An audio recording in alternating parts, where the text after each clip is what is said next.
नमस्कार, news 9 UP आपका स्वागत है। मैं हूं जनार्दन चौहान। आइए अब चलते हैं खबरों की।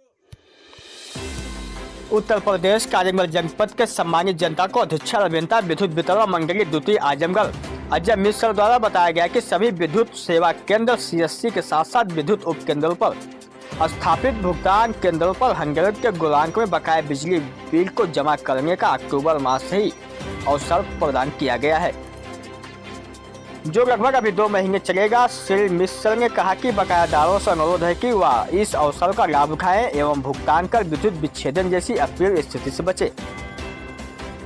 साथ ही यह भी बताया कि जनपद आजमगढ़ के अंतर्गत लगभग 2 लाख ऐसे उपभोक्ता है जिन्होंने अभी तक कोई भी भुगतान नहीं जमा किया है। सरकार द्वारा ग्रामीण उपभोक्ताओं की सुविधा के लिए घरेलू या निजी नलकूप संयोजनों पर 50% की छूट प्रदान पहले से ही की गई है। उन्होंने यह भी कहा कि घरेलू और निजी नलकूप विधा में स्थापित मीटर से ही विद्युत का उपयोग करें, जिससे भविष्य में छूट संबंधित महत्वाकांक्षी योजनाओं को अमल में लाया जा सके।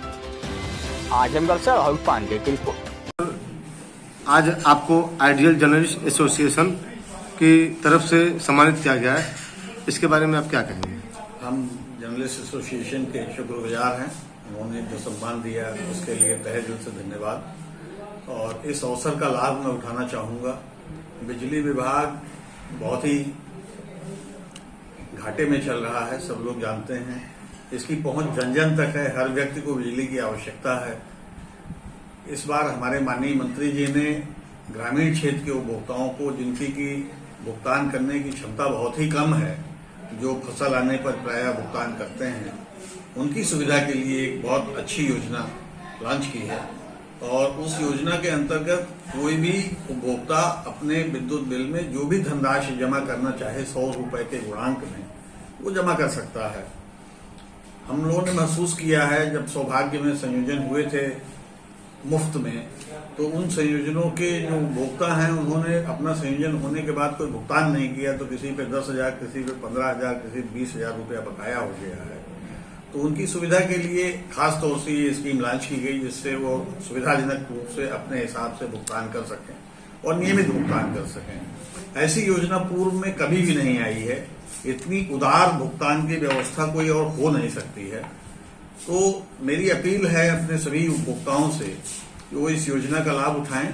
उनकी जो भी क्षमता हो, 100 रुपए, 1,000 रुपए, 2,000 रुपए, 3,000 रुपए, वो अपने बिल के अनुसार अपने बिल में जमा करें।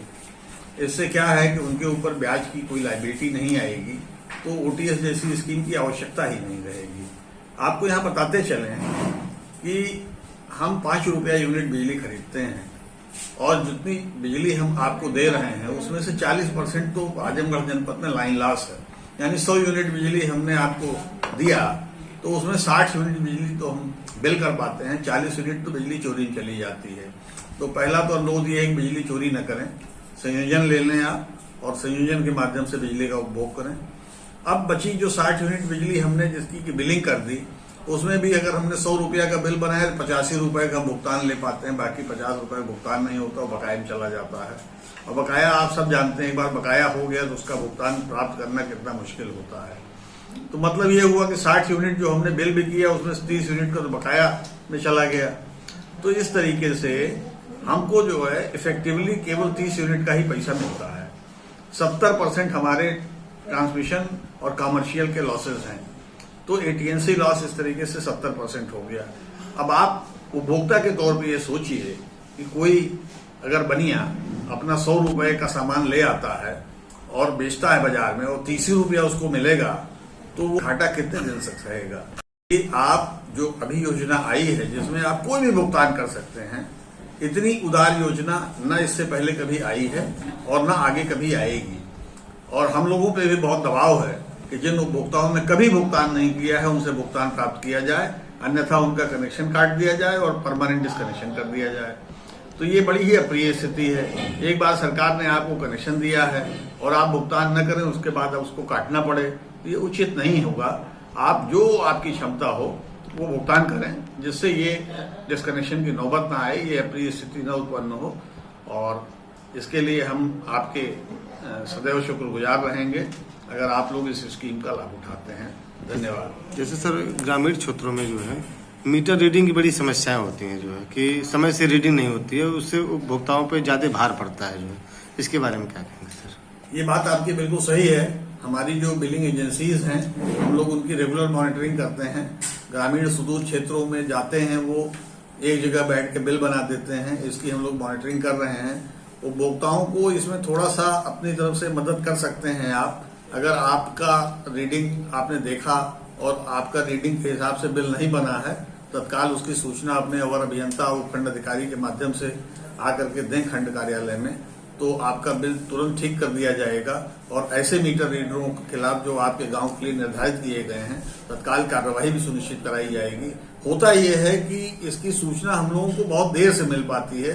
जब तक उपभोक्ता टर्नअप नहीं होता तब तक ये नहीं पता चलता कि उसके यहाँ जो रीडिंग कर रहा है वो घर बैठे रीडिंग कर रहा है और रीडिंग लेने नहीं जा रहा है।